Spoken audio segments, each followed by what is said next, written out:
río de tranquilas aguas, de repente sus márgenes se ensancha, enriquecido de copiosas lluvias, que de los montes a torrentes bajan, amontonando troncos y malezas.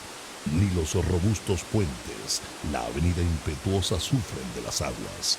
En larga lluvia, rebosando el río, con ímpetu estrellándose en los diques, con horroroso estruendo los arranca y revuelve en sus ondas los peñascos, con furor arrollando todo obstáculo.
A veces olvidamos algo esencial que ya sabían y respetaban las más antiguas culturas, que la Tierra es un ente o ser dinámico. Saber guardado y respetado con celo por las culturas precolombinas de la América del Sur. Nuestro planeta era mujer, diosa, parte del infinito que otorga vida y muerte. Y como ser dinámico, nuestro planeta se halla en continuo cambio. Ayer, hoy y mañana. Transformaciones en su corteza terrestre, océanos, mares, ríos, montañas y atmósfera. Volcanes, terremotos, tsunamis, vientos huracanados, inundaciones, aludes torrenciales, están y estarán en medio de la humana convivencia. De igual modo que en otros lugares de nuestro planeta, en Venezuela, hallamos diversas zonas bajo amenaza natural. Esto nos obliga a conocer y considerar la dinámica natural del área que habitamos. Las precipitaciones extraordinarias representan una de esas amenazas naturales que pueden derivar en aludes torrenciales catastróficos de temibles consecuencias para la vida humana. En el litoral central, el estado Vargas es una de nuestras zonas bajo permanente amenaza natural, amenaza real, que ya ha escrito con su alfabeto fatal la destrucción de vidas, propiedades y esperanzas en diversos momentos históricos. En la historia geológica reciente, podemos hallar referencias de los múltiples eventos torrenciales que han afectado la geografía del estado Vargas.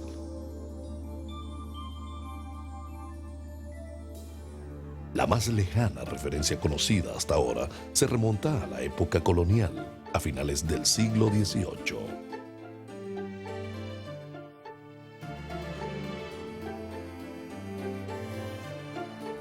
Hacia mediados de febrero de 1798, llovió de modo torrencial por 4 días consecutivos sobre La Guaira y costas inmediatas.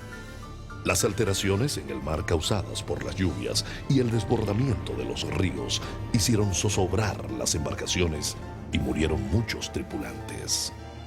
El río Osorio se salió de su cauce y arrastró enormes piedras y árboles que arrasaron 5 puentes que lo cruzaban. Las calles de la parte baja se inundaron tanto que podían navegar embarcaciones de 8 pies de calado. Se emplearon piezas de artillería para romper murallas y abrir desagües. Nuevas costas aparecieron por los materiales arrojados por el río sobre el mar, y más de 200 edificaciones situadas en las cercanías del río quedaron en ruinas. Se dijo entonces que la causa de tales destrucciones se debía a los desmontes y banqueos, a las piedras arrancadas y lanzadas a la orilla del río y sus vertientes en la apertura del camino, en las alturas del Ávila, que conocemos hoy como de los españoles. Esa feroz embestida de las aguas de quebradas y ríos con sus golpes de piedras y árboles se repitió varias veces a lo largo del siglo XX. A comienzos del siglo pasado, en 1903, y en su tercera y cuarta década, el litoral central, Caracas y otros estados del país registraron lluvias extraordinarias que ocasionaron víctimas mortales y daños a las haciendas y casas. Por la baja densidad urbana de entonces, esos eventos catastróficos causados por lluvias torrenciales no tuvieron la magnitud de otros posteriores que se produjeron en la vertiente norte de la cordillera de la costa del litoral central.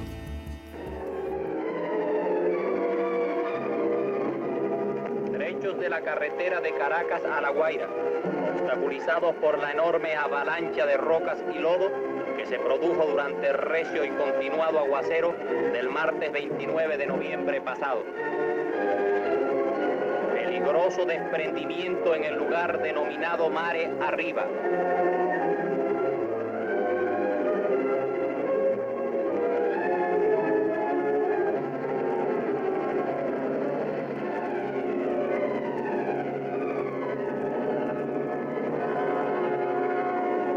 Escombros de casas arrastradas por las aguas en su carrera hacia el mar. Las lluvias extraordinarias de 1948 nos trajeron la primera alerta, la primera advertencia que no quisimos escuchar. En la quebrada del Cojo, nosotros vivíamos en las 15 Letras, muy cerca del Templo de Arte de Armando Reverón. En esa zona hay una quebrada que casi todo el año está seca. Esa quebradita presenta un panorama muy peligroso. Eso ocurrió el 4 de agosto de 1948. En horas del mediodía, en horas de la tarde, mi padre salió de la casa, era un caney, una especie de caney donde nosotros vivíamos, en las 15 Letras, y se acercó al puente a ver el caudal, creciendo constantemente, hasta que observó pequeñas ramitas de cogollos de árboles. E intuitivamente dijo, si están cayendo los cogollos de los árboles, es que los árboles gigantescos vienen. Salió corriendo, sacó el carro del garaje y mi mamá no bajaba, entró corriendo y la sacó por los pelos, arrastra casi y nos montamos. Avanzamos hacia la esquina de la Gravisca y ahí se paró mi padre. Salimos y yo, con ojos estupefactos, vi cómo nuestra casa salía íntegra sobre las olas de las aguas que provenían de la cadena de la costa, de la montaña. Hasta que esa advertencia se transformó en evento torrencial catastrófico, producido por las lluvias en La Guaira y el litoral central en febrero de 1951. Entre el 16 y el 17 de febrero del 51 se vuelve a presentar la catástrofe. Nosotros vivíamos en la parte histórica de La Guaira. Llovió 52 horas seguidas. Una catástrofe realmente. Y de pronto la casa donde nosotros vivíamos se partió en dos. Se partió en dos. Salimos corriendo, bajamos y nos paramos en la parte de Pachano a San Juan de Dios. Y ahí pues esperamos un rato el río. Cuando comenzó a desbordarse nos orientamos por la vieja carretera.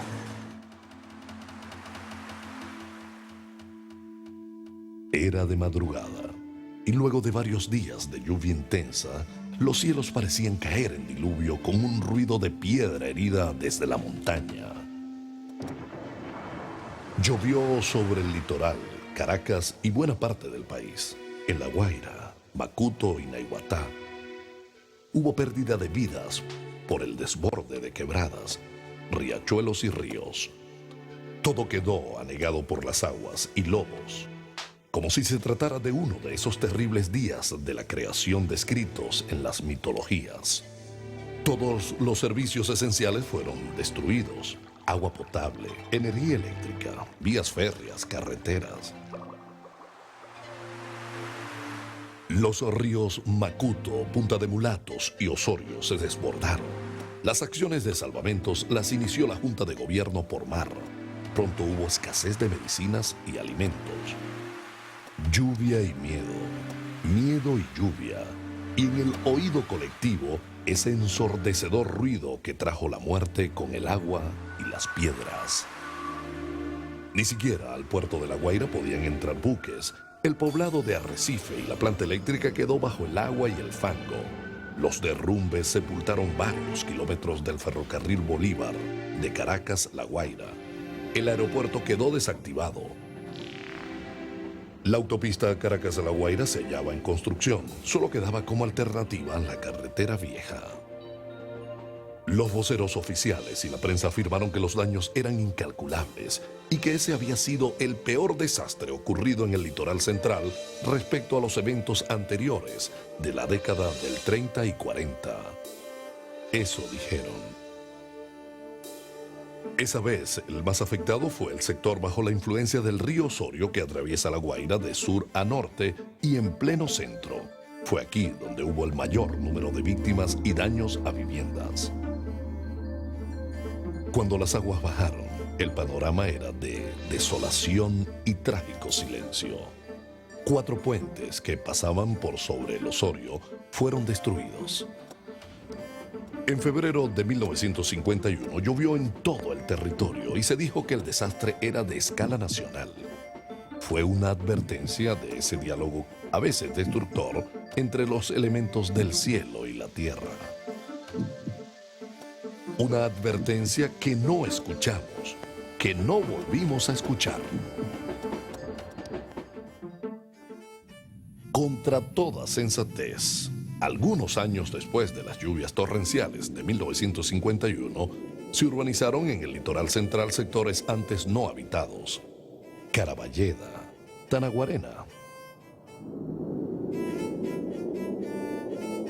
Carmen de Uria. Se hicieron vulnerables esos espacios naturales por su mal uso, por la ausencia de una planificación ajena al lucro y la corrupción, por la proliferación de barrios a lo largo de las quebradas y zonas críticas.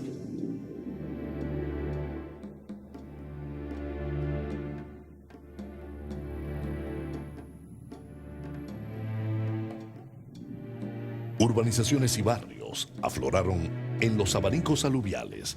A sus espaldas, enormes cauces presagiaban el grito sordo de la muerte, lanzado por la garganta de la montaña con las precipitaciones extraordinarias.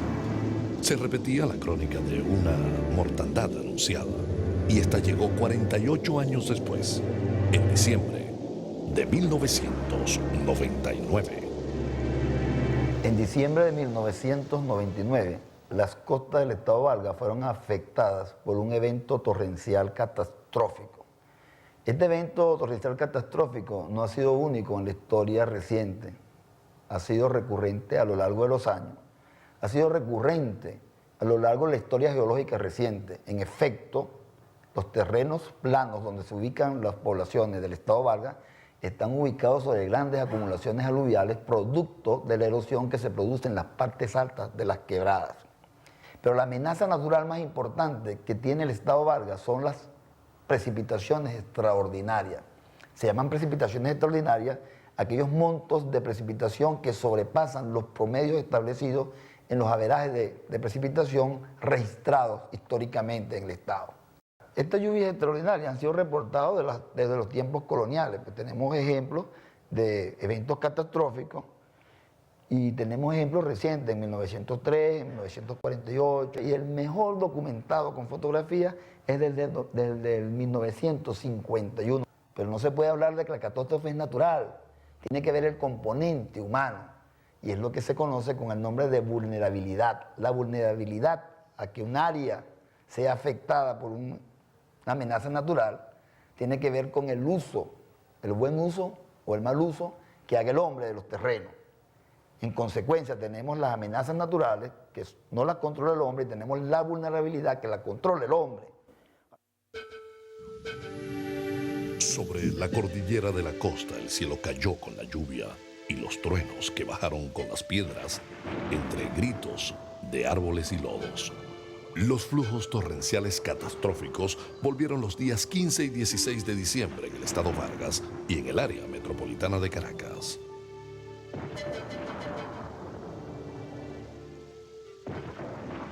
Fenómeno del 99, que no deberíamos llamarlo fenómeno, eso es normal dentro del mundo natural. Ese día, 15 y 16, había consulta, se estaba haciendo una consulta al soberano para si aprobaba o no la nueva constitución. El ambiente indicaba, después de casi 2 meses de lluvia continua, de que algo presagiaba algo raro se acercaba. Quienes no tienen conocimiento de esos eventos anteriores, pues por supuesto fueron sorprendidos de la magnitud de aquello.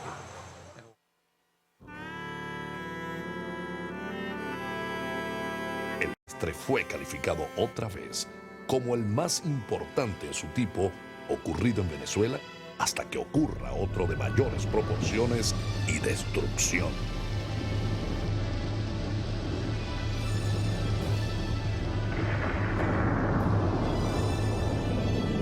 Estamos a la margen derecha del río Osorio, lugar donde ocurrió uno de los más grandes desastres durante la tragedia del 99, que nos enlutó al pueblo guaireño. Comencé a notar el río que cada vez el cauce iba levantando más agua, y eso me hizo recordar la misma tragedia del 51. Hubo muchas pérdidas humanas, pérdida material, gente que todavía no aparece.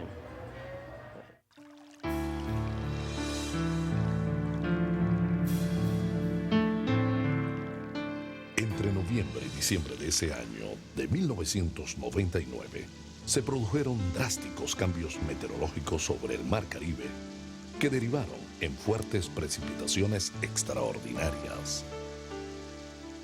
Esas precipitaciones no correspondían al patrón general de la climatología de la región. Los montos pluviométricos normales de Vargas reportan valores anuales promedios de 525 milímetros. El monto del mes más lluvioso es de 50 milímetros. Pero esa vez en Vargas, en pocos días cayó un verdadero diluvio. El monto pluviométrico o cantidad de agua caída ascendió a 1.132 milímetros en los primeros 16 días del mes, de ese mes de diciembre de 1999. En medio mes cayó más del doble del total de lluvias caídas en un año. Venimos a recordar aquellos momentos del 1999, que fue una tragedia muy espantosa para acá, para el estado Vargas, principalmente el área de los Corales, una de las partes que sufrió demasiado y bueno, fue espantosamente esto. Los más lluviosos fueron los días 15 y 16. En ellos cayó 791 milímetros del total.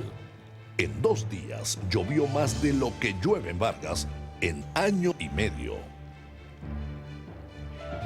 Las casas se caían como barajitas, los edificios se abrían, la gente caía entre el agua y bueno, no se podía hacer nada. Entre el edificio nosotros pasó gente hacia el área de la piscina y al mar, que no se podían hacer nada por ellos.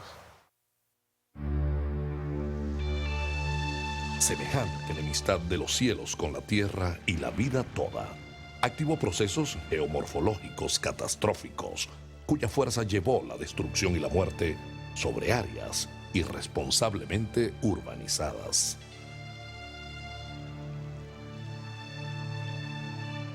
Porque el río San Julián era ancho, pero bastante ancho.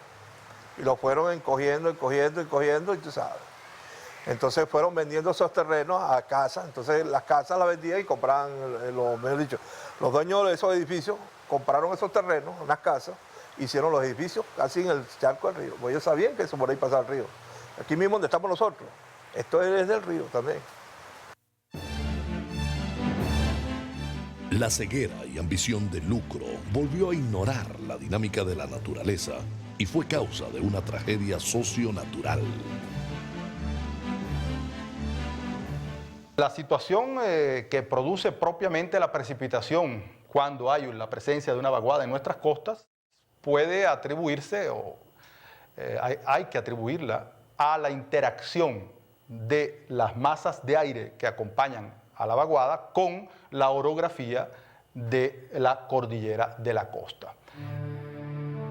Estas condiciones atmosféricas no son normales y son causadas por la dinámica de la circulación atmosférica extratropical asociada con el desplazamiento del frente polar hacia el sur.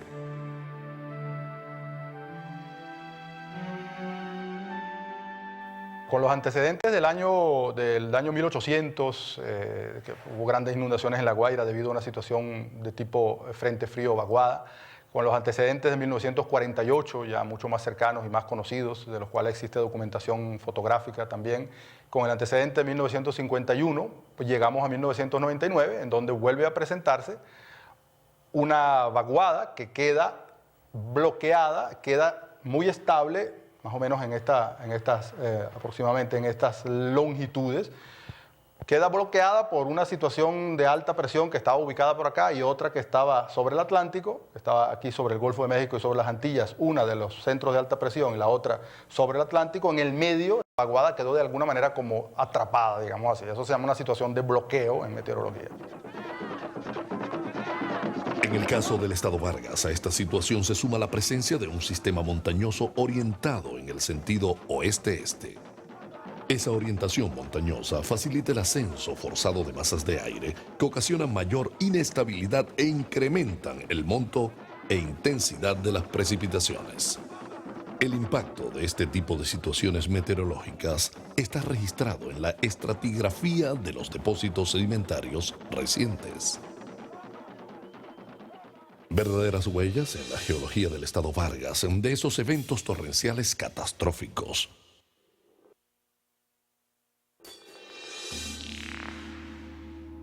Estamos aquí simple y llanamente para ver unas acumulaciones torrenciales bastante antiguas dentro del Holoceno probablemente, quizás del Pleistoceno, las cuales son evidencia de que estas acumulaciones torrenciales se han producido a lo largo de la historia geológica reciente y son las que explican la formación de los conos y abanicos aluviales que caracterizan al estado Vargas.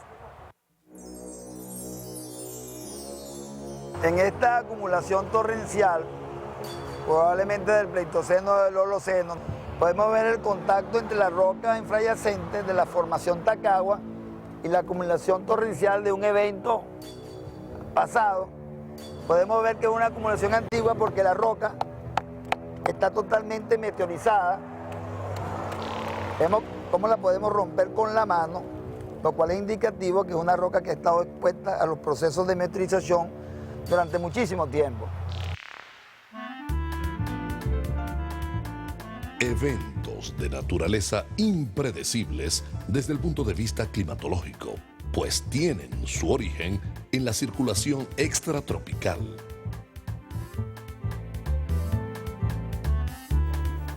Hay hechos ya ocurridos que indican que la periodicidad es todavía algo desconocido respecto a estos fenómenos, puesto que el año 1948 se produjeron lluvias extraordinarias en Vargas asociadas a un fenómeno de este tipo, y solamente 3 años después, el año 51, en febrero 16, volvió a producirse una situación parecida de mayor magnitud. Después pasaron 50 años antes de que volviera a ocurrir en el caso del año 1999. Por su naturaleza, se hace imposible pronosticar los periodos de retorno de las precipitaciones extraordinarias que desencadenan esos eventos.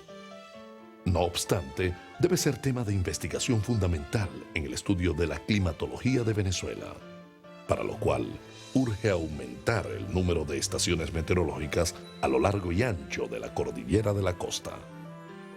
Estaciones que nos permitan producir programas de alerta temprana que mitiguen los efectos catastróficos de las lluvias extraordinarias.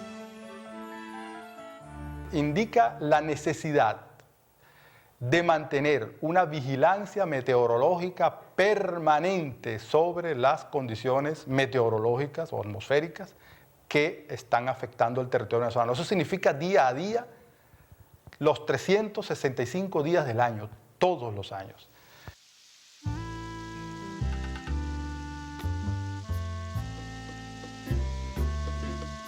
Estas lluvias extraordinarias ocurrieron en un área montañosa que es altamente fracturada, altamente fallada y con fuertes pendientes. Todo esto conforma una amenaza natural de tipo geológica, donde hallamos cuencas de recepción con pendientes muy pronunciadas, donde predominan los procesos erosivos sobre diferentes tipos de rocas. Estas cuencas de recepción ubicadas en Vargas son enormes embudos que recogen cantidades colosales de agua de lluvias que, transportadas pendiente abajo, forman torrentes y depositan sedimentos en la zona costera para formar conos de deyección y abanicos aluviales.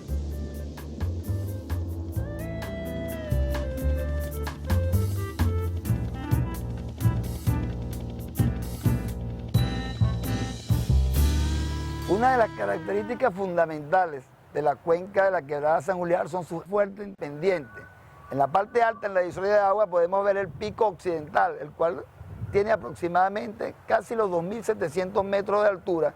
En una distancia de recorrido tan corto, tenemos pendientes que superan los 45 grados, de lo cual podemos inferir, ¿verdad?, la fuerza del agua, la competencia del agua para transportar grandes bloques de sedimentos, los cuales fueron expuestos o producidos en los escarpes de la falla, porque la cordillera de la costa se caracteriza por ser una montaña escalonada en falla, lo cual ha producido grandes bloques de sedimentos y la competencia que tiene el agua lo puede producir. Todas estas grandes acumulaciones aluviales aquí en la zona costanera se han producido a través de ese proceso a lo largo de la historia geológica reciente.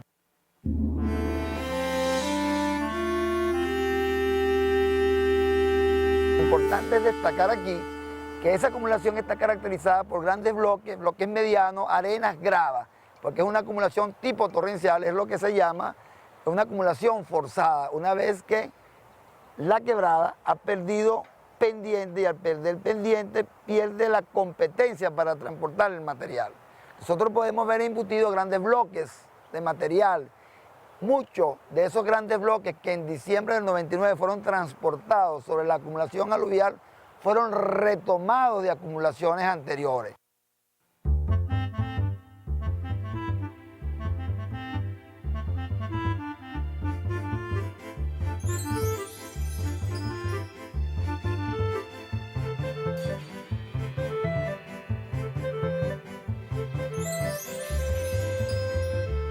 En este momento nos encontramos de espalda al abanico aluvial de San Julián, ya estamos en la zona de acumulación. Aquí es importante destacar que toda el área que tenemos a nuestra espalda sufrió un proceso de aluvionamiento del material que se retomó de los conos, del material que vino de la parte alta de la cuenca y se expandió sobre un área que estaba urbanizada con una mala planificación urbana. Ustedes pueden ver en el fondo que hay unos edificios importantes que están exactamente en el lecho mayor del río. A nuestra derecha, que sería la izquierda del río, ustedes pueden ver, ¿verdad?, el efecto catastrófico del golpe de las rocas contra las bases orientales del edificio que produjeron el colapsamiento de toda la infraestructura. Este es un ejemplo típico de las cosas que no deben hacerse, la mala planificación urbana, y lo que es preocupante para nosotros es que muchas de estas casas están siendo recuperadas cuando en realidad deberían ser derribadas.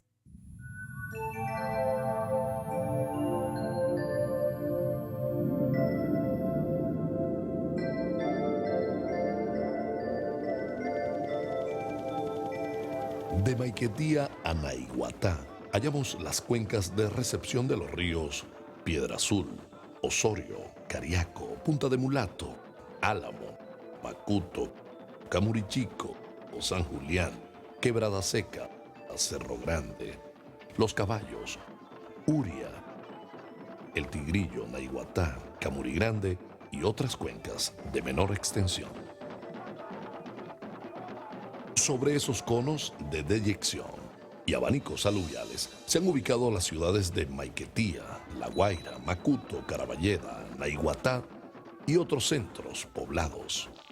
Poblaciones enteras que han sembrado sus vidas, propiedades y esperanzas de progreso en las áreas aledañas de los cursos de esos ríos se hallan a merced de las torrenteras que se forman en sus cuencas de recepción. Se vive así en duelo permanente con la naturaleza en vez de entenderla y convivir de modo inteligente con ella. En los años 60, la presión de la expansión urbana y el afán de lucro de funcionarios corruptos desestimaron el conocimiento de la dinámica hidráulica del área. Se deforestó el bosque natural, se rellenaron los cauces secundarios del río, se urbanizaron las áreas más sensibles e inestables de este abanico aluvial. Se cultivó el riesgo, la vulnerabilidad y se esperó la cosecha de una catástrofe socionatural. Esta llegó en diciembre de 1999. Las lluvias extraordinarias colmataron de sedimentos el único cauce activo del río San Julián y grandes caudales cargados de lodo y sedimentos fluyeron por calles y avenidas, las cuales funcionaron como otrora cauces secundarios, pero esta vez regando tragedia y destrucción.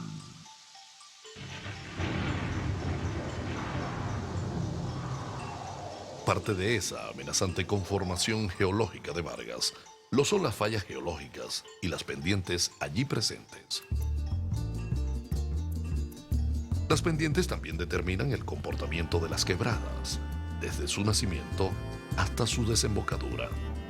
Son quebradas con pendiente fuerte la del Cojo, San Julián y Piedra Azul, esta última cerca de Maiquetía, con un desnivel que alcanza los 2.700 metros, con una gran cuenca de recepción que explica los terribles daños que allí causó. Esas pendientes imprimieron mayor poder erosivo y aumentaron la capacidad de transporte de las quebradas. El fenómeno varias veces repetido de las lluvias extraordinarias de carácter catastrófico saturó los cauces de esas quebradas invadidas.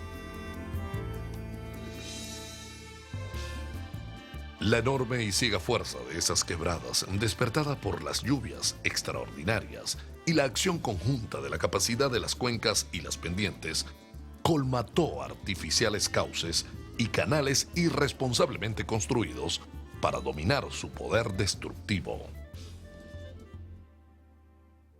En este momento nos encontramos en la margen izquierda del río Uria.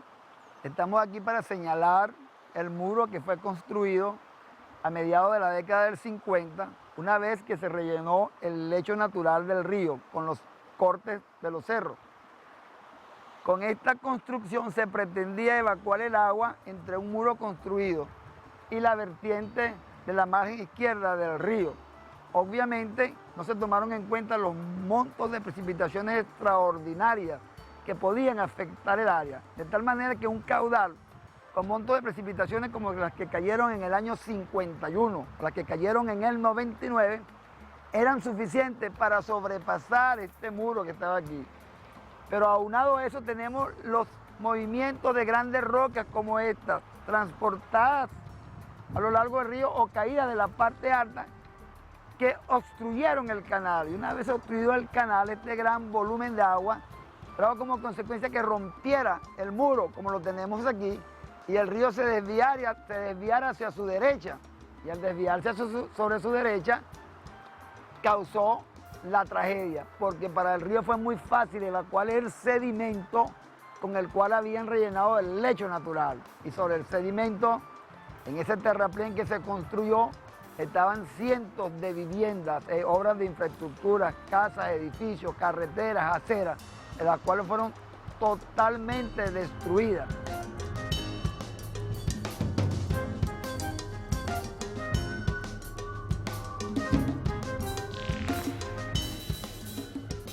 Estamos ahora en el lecho rocoso de la quebrada Carmen de Uria. Este lecho maravilloso, con esta belleza, con sus caídas de agua, con los arabescos que forman la foliación de la roca metamórfica de la formación Tacagua, era lo que teníamos en la primera parte de la década del 50.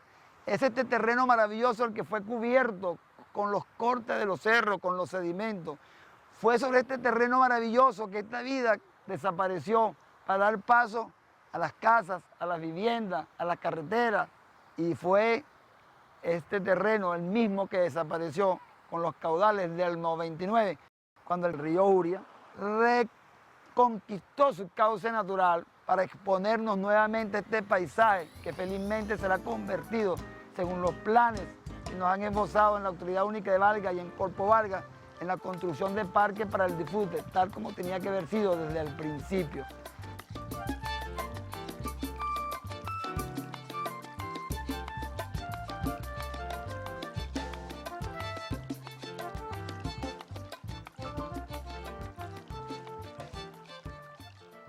Los terrenos de la desembocadura del río Uria fueron zonas de cultivo hasta 1952, cuando se inició un proyecto urbanístico que desestimó la dinámica ambiental de esta área. Pero en 1958, el derrocamiento de la dictadura incentivó una ola de invasiones de terrenos privados, auspició la irregular y densa ocupación del área nombrada Carmen de Uria. En diciembre del año 1999, el enorme caudal producido por las lluvias extraordinarias causó su efecto destructor. Grandes volúmenes de sedimentos colmataron el cauce artificial. El río con furia torrencial reclamó su cauce natural, arrasó viviendas y removió los sedimentos con los cuales había sido rellenado.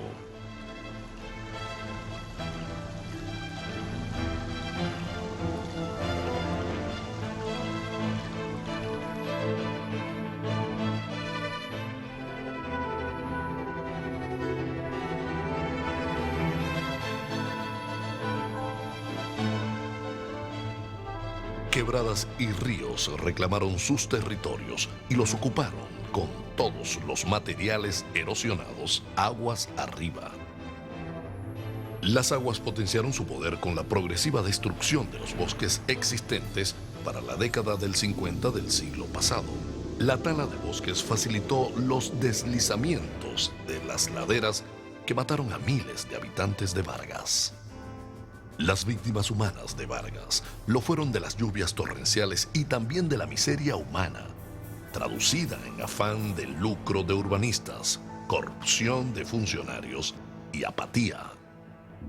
Cada quien a su modo y con responsabilidades morales distintas preparó el holocausto, unos como victimarios, otros como víctimas.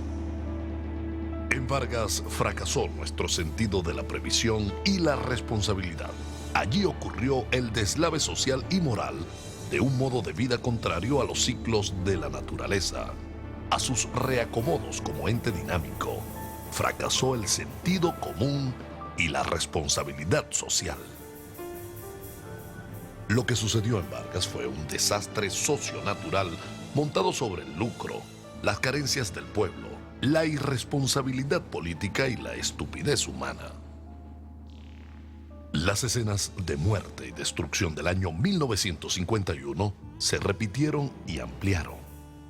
Durante décadas se poblaron las llanuras de inundación de ríos y quebradas, también los conos de deyección y abanicos aluviales. Surgieron barrios y urbanizaciones. Hasta los bosques desaparecieron para dejar su úlcera civilizada en la piel de la montaña. Y miles de familias volvieron a leer el alfabeto del horror en sus ojos, en los cielos y aguas. El frío y la nubosidad de la montaña era una sola ceniza de muerte caída en el mar.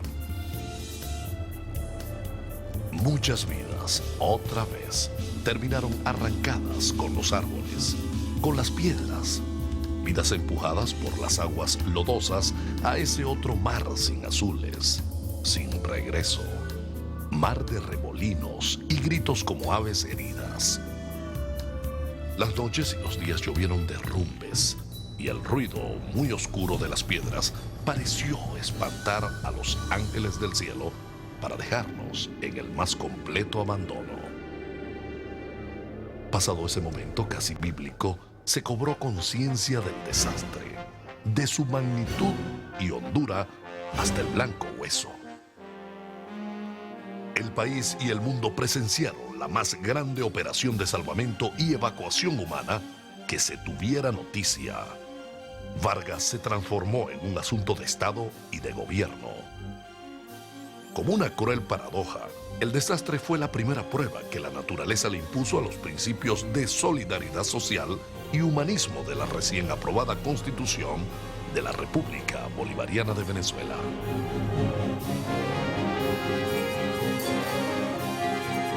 Había que ubicar a miles de familias, mitigar su dolor y su hambre, restablecer los servicios básicos en la zona de desastre, prevenir epidemias. Así se hizo. La desesperanza colectiva, pájaro mudo y solo en los fríos cielos, halló rama, árbol, asidero firme en las instituciones del Estado, en la solidaridad internacional y en una voluntad política colectiva dispuesta a sembrar la semilla de la vida y la convivencia en Vargas.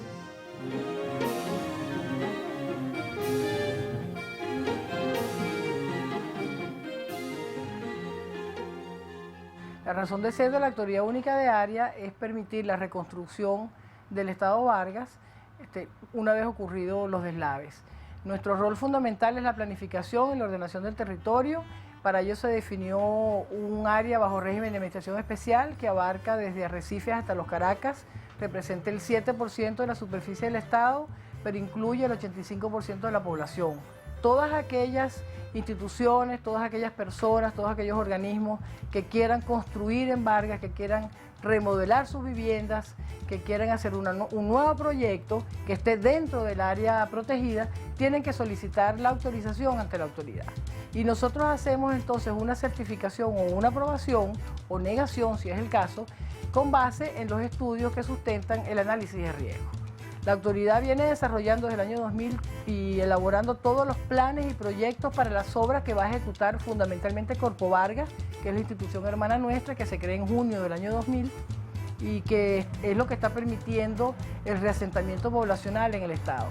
Esto es así, entonces se han elaborado, como se nota aquí en la Centro de Documentación de la Autoridad, proyectos de orden hidráulico, básicamente minimización de riesgo, todo lo que son proyectos de canalizaciones, las presas, puentes, esos proyectos se han elaborado aquí para que sean ejecutados por Corpo Vargas o por cualquier otro instituto que así lo requiera. El riesgo en Vargas nunca se va a eliminar porque tenemos la montaña allá enfrente, tenemos las cuencas allá enfrente, tenemos unos ríos encajonados, tenemos un área, una franja costera muy angosta y sobre todo tenemos un índice de sismicidad de los más elevados del país. Mi mensaje es, bueno, hay que tratar de no ocupar las áreas que la naturaleza temprano o tarde va a recobrar. No pueden construir en el lecho de los ríos, de las quebradas, ni en áreas que sabemos todos que son inestables. El humano sol de Vargas es ese empeño de siglos de sus habitantes por permanecer allí, entre infinitos verdes y dos cielos. Pescadores, obreros, agricultores, profesionales, estudiantes, artistas, deportistas, artesanos, servidores públicos, comerciantes. Todos han hecho posible que iniciativas desde el Estado hayan dado pasos ciertos en la reconstrucción y desarrollo integral de Vargas.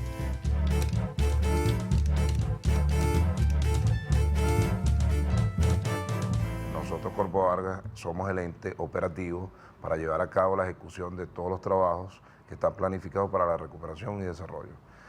Esa parte de infraestructura, esa parte de organización social y todo el número de obras importantes en control para minimizar el riesgo.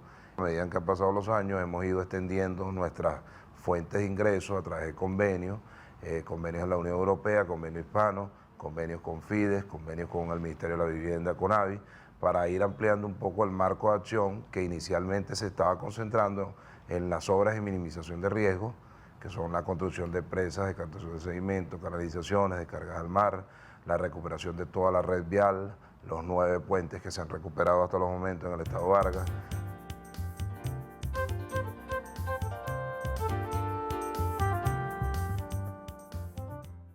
Hasta la fecha, la Gerencia de Infraestructura ha logrado hacer el seguimiento y control de 296 obras de infraestructura, de las cuales 233 se encuentran en su etapa de finalización y en los actuales momentos tenemos 63 obras en plena ejecución. A raíz de la tragedia del 99, pues toda la vialidad se vio prácticamente interrumpida, alcanzando volúmenes significativamente importantes, tal como es el caso, por ejemplo, de Los Corales, donde nosotros removimos más de 600.000 toneladas de roca que fueron utilizadas afortunadamente para las obras de protección de costa a lo largo de todo el estado. Son aproximadamente 16 kilómetros de obras de protección de costa. Poco a poco, la costumbre del sol, que enciende los azules en cielos y mares, es brisa suave que calma el ardor de una tragedia en la conciencia colectiva. Pero la naturaleza está allí, con sus cielos, vientos, ríos, quebradas, árboles, montañas, pájaros. Está allí, con su dinámica propia que parece recomenzarlo todo. Que no debemos olvidar nunca. La condición de ente dinámico del planeta Tierra, sus cambios, la necesidad de armonizar la vida humana, nuestra vida, a los ciclos de la naturaleza en el espacio que habitamos. No debemos olvidar para no vivir en zozobra y descomunales miedos. Asunto de todos es conocer y vivir en armonía con las particularidades climáticas y geológicas de Vargas. Asunto de los que enseñan, de los funcionarios públicos, de los industriales, de los comerciantes, de sus habitantes, de los turistas. Responsabilidad que incluye en primer lugar al Estado, con sus políticas educativas y culturales que enseñen a vivir en armonía. La temática que nos interesa abordar en este momento está relacionada precisamente con las acciones que esta universidad emprendió desde el año 2001 en un deseo de atender un vacío existente en la educación venezolana, como ha sido precisamente la educación para los riesgos. El título de nuestro proyecto es el de Campaña Educativa con un enfoque comunidad-escuela para la mitigación de los riesgos socionaturales presentes en estas dos parroquias. Abordamos la escuela con todas sus amenazas y riesgos, tanto internos como externos, hacemos un diagnóstico de ellas y ponemos ese diagnóstico a la mano de todos los miembros de esa comunidad educativa. Cada escuela está rodeada de amenazas y de riesgos diferentes y de esa manera la pertinencia y el esquema de trabajo ha sido realmente no un paquete general, sino ha sido realmente unas estrategias de trabajo. La respuesta a cómo las comunidades tienen que prepararse ante estos eventos naturales y socionaturales está precisamente en el rol que la educación tiene que cumplir. Y la tiene que cumplir desde la escuela y la tiene que cumplir desde la educación de adultos y creemos que debemos empezar por los jóvenes, por los niños, pero con los padres igualmente. ¿Por qué? Porque en un momento de desastre o de emergencia son los padres realmente y los docentes los que toman las decisiones de qué hacer en un momento determinado. Un Estado responsable con inflexibles disposiciones que prohíban o restrinjan el uso de aquellas áreas de elevado riesgo para la vida. Un Estado que aprecie la vida de sus ciudadanos, los de ahora y los de mañana, y no ceda ni a la presión del que quiere más riqueza, ni del que nada o poco tiene. En un tiempo indeterminado volverán las lluvias extraordinarias. El mortal flujo torrencial catastrófico de Vargas ha ocurrido otras veces y nos ha dejado la huella de una herida honda en la montaña y en el corazón como advertencia. Esto ocurre desde que la montaña de la cordillera de la costa levantó su espalda del fondo del mar. La vaguada de febrero de 2005 nos arropó con un miedo colectivo que se extendió con horror a otras regiones del país donde las aguas y los lodos arrastraron árboles, casas y vidas. En febrero del 2005, 5 años después de la tragedia socionatural de Vargas, del 99, se produjeron condiciones extratropicales de la atmósfera que permitieron el desarrollo de vaguadas en altura y en consecuencia precipitaciones extraordinarias. Estas precipitaciones extraordinarias causaron un gran caudal en ríos y quebradas de Vargas, trayendo como consecuencia el flujo torrencial de sedimentos que afectaron nuevamente el área poblada de Vargas. Felizmente, aunque no fue la misma magnitud del 99, en esta ocasión la población pudo actuar más rápidamente y creemos, ¿verdad?, que el desarrollo de una cultura de riesgo, el desarrollo de una cultura de prevención ante el desastre nos ayudó en este caso. En diciembre de 2004, las costas del sur de Asia fueron afectadas por un gran tsunami. Un tsunami no es otra cosa que grandes oleajes producidos por un maremoto. En efecto, queremos decir que nuestras costas venezolanas, tanto las orientales como las centrales, no están exentas de ser atacadas por esta amenaza natural que se conoce con el nombre de tsunami. Debemos recordar que el norte de Venezuela es el contacto de la placa suramericana con la placa del Caribe. Quiero decir que es una zona altamente sísmica. De tal manera que existen en los récords geológicos recientes eventos de maremotos que han ocurrido en el oriente del país y que han ocurrido en el centro del país. Estamos aquí, obligados a compartir con inteligencia y armonía la vida con el planeta y el cosmos. A vivir en armonía con la naturaleza mediante el sentido común, la ciencia y la educación. De calles de piedra y de techo colonial, donde te has escondido, que ni en mis sueños te logro encontrar. Tus calles ya no son las mismas, tus viejos faroles ya no alumbran más. Tus casas de grandes ventanas que eran el orgullo de tiempos atrás.